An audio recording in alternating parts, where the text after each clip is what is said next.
कल्पना कीजिए, अगर एक दिन भारत के प्रधानमंत्री लोगों से कहें कि 1 साल तक सोना मत खरीदिए और विदेश घूमने भी कम जाइए, तो आखिर ऐसी कौन सी परिस्थिति आ गई होगी? क्या भारत आर्थिक संकट की ओर बढ़ रहा है? क्या देश के विदेशी मुद्रा भंडार पर दबाव बढ़ रहा है? या फिर यह केवल एक सावधानी भरा आर्थिक कदम है? नमस्कार दोस्तों, आप देख रहे हैं इतिहास टॉक्स। हम जिस विषय पर बात करने वाले हैं वो न सिर्फ दिलचस्प है बल्कि सीधे हमारे और आपके घरों से जुड़ा है। जरा सोचिए, भारतीय घरों में करीब 25,000 टन सोना रखा है। ये दुनिया के कई बड़े देशों के कुल रिजर्व से भी कहीं ज्यादा है। कमाल की बात है ना। आज हम एक फाइनेंशियल एजुकेटर के नजरिए से इसी बात को डिकोड करेंगे कि कैसे हमारी रोजमर्रा की छोटी छोटी आदतें देश की अरबों डॉलर की अर्थव्यवस्था को आकार देती हैं। तो चलिए बिना किसी देरी के इस रोमांचक सफर की शुरुआत करते हैं। अब बात को शुरू करते हैं एक बेहद चौंकाने वाले बयान से। हाल ही में देश के प्रधानमंत्री की तरफ से एक अपील आई जिसने सबका ध्यान खींचा। उन्होंने कहा कि 1 साल तक सोना मत खरीदिए और विदेश घूमने भी कम चाहिए।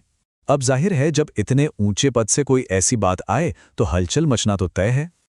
और यहीं से हमारे दिमाग में एक बड़ा सवाल आता है, क्या देश किसी गहरे आर्थिक संकट से गुजर रहा है?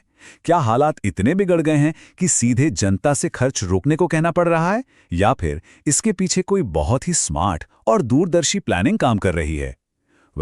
आज हम इसी रहस्य से पर्दा उठाने वाले हैं। इस एक्सप्लेनर का रोड मैप बहुत ही सिंपल है।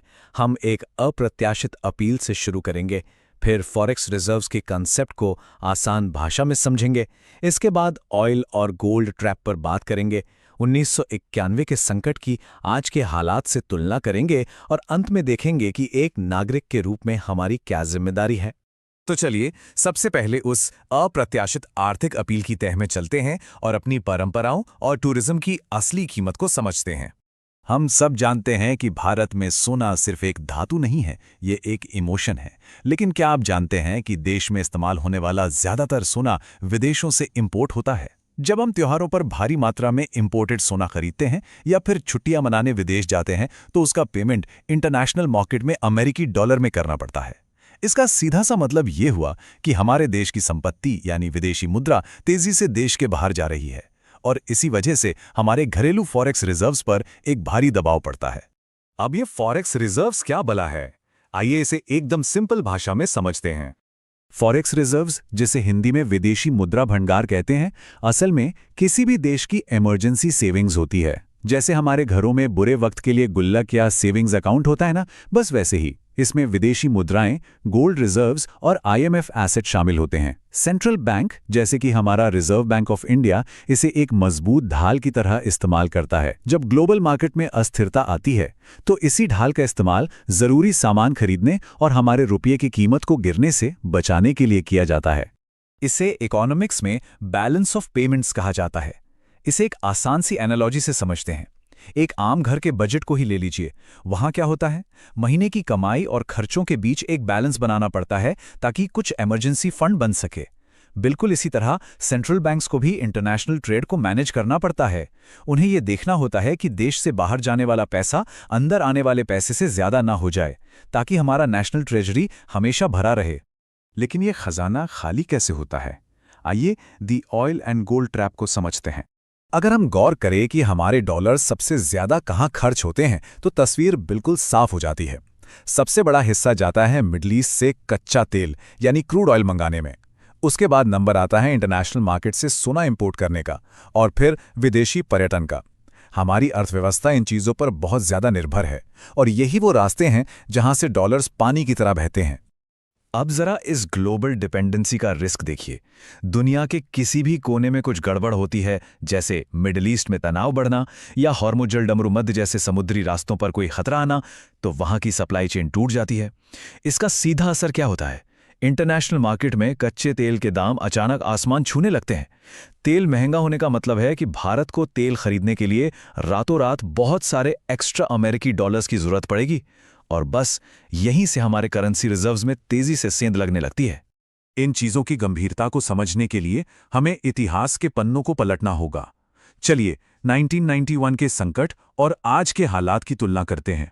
1991 का वो खौफनाक दौर याद करना आज भी सिहरन पैदा कर देता है। वो एक ऐसा समय था जब हमारे इमरजेंसी रिजर्व्स पूरी तरह सूख गए थे। देश के पास बमुश्किल कुछ ही हफ्तों का सामान इंपोर्ट करने लायक पैसा बचा था।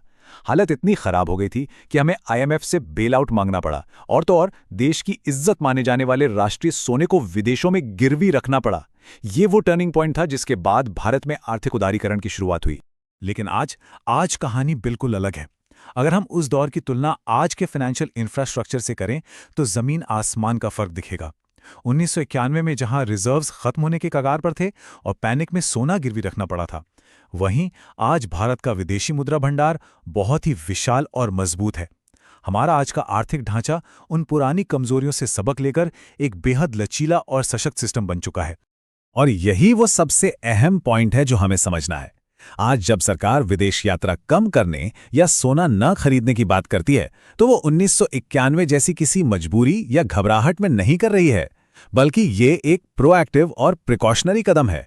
ये दुनिया भर में चल रही अनिश्चितताओं के बीच एक स्मार्ट शील्ड तैयार करने का तरीका है, न कि किसी तुरंत आ पड़े आर्थिक खतरे का संकेत। तो चलिए अब इस पूरी कहानी को अपने घर तक ले आते हैं। एक नागरिक के तौर पर हमारी क्या भूमिका है? अक्सर हम सोचते हैं कि हमारे एक फैसले से पूरे देश की इकॉनमी पर क्या ही असर पड़ेगा, लेकिन सच तो ये है कि हमारे कंज्यूमर चॉइसेस का एक बहुत बड़ा रिपल इफेक्ट होता है। इमेजिन कीजिए, हम इंपोर्टेड सोना खरीदते हैं या विदेश यात्रा करते हैं तो डॉलर सीधे नेशनल ट्रेजरी से बाहर जाते हैं। इससे फॉरेक्स रिजर्व्स पर दबाव पड़ता है और इसका अंतिम नतीजा क्या होता है? हमारा अपना रुपया ग्लोबल मार्केट में कमजोर हो जाता है। तो ऐसे में हम एक जिम्मेदार नागरिक की तरह देश की इकॉनमी को कैसे सपोर्ट कर सकते हैं? इसके लिए 3 बहुत ही आसान तरीके हैं। पहला, जो बहुत जरूरी ना हो उस भारी सोने की खरीदारी को कुछ समय के लिए टाल दें। दूसरा, विदेश जाने के बजाय अपने ही देश में घूमने का प्लान बनाएं। इससे हमारी डोमेस्टिक इकॉनमी और टूरिज्म को सीधा फायदा होगा। और तीसरा, स्मार्ट सेविंग्स की आदत डालें। हमारे ये छोटे छोटे कदम देश के डॉलर्स को बाहर जाने से रोकते हैं और रुपए को ताकत देते हैं। तो इस पूरे विश्लेषण के बाद मैं आपको एक विचार के साथ छोड़ना चाहूंगा। दुनिया भर में जब इतनी उथल पुथल मची हो, तो क्या अपनी इकॉनमी को सपोर्ट करना हमारी चॉइस होनी चाहिए या फिर हमारा नागरिक कर्तव्य? ये सोचना बहुत जरूरी है कि हमारी जेब से निकला हर एक पैसा सिर्फ हमारी जरूरत पूरी नहीं करता, बल्कि देश के मजबूत भविष्य की नींव भी रखता है। इस एक्सप्लेनेर में हमारे साथ जुड़ने के लिए आपका बहुत बहुत शुक्रिया।